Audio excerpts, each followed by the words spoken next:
तनी खाला ए समधी शाही पनीर तनी खाला, तनी खाला ए समधी शाही पनीर तनी खाला।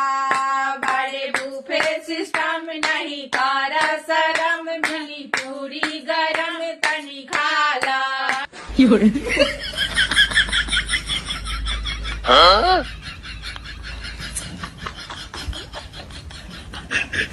तनी खाला ए समधी शाही पनीर तनी खाला, तनी खाला ए समधी शाही पनीर तनी खाला। कहीं लिट्टी रखल बा कहीं चोखा रखल बा, तोरा दीदिया ला गरम समोसा रखल बा। तनी खाला, तनी खाला ए समधी शाही पनीर तनी खाला, तनी खाला ए समधी शाही पनीर तनी खाला। क्या बात है सर, क्या बात है सर।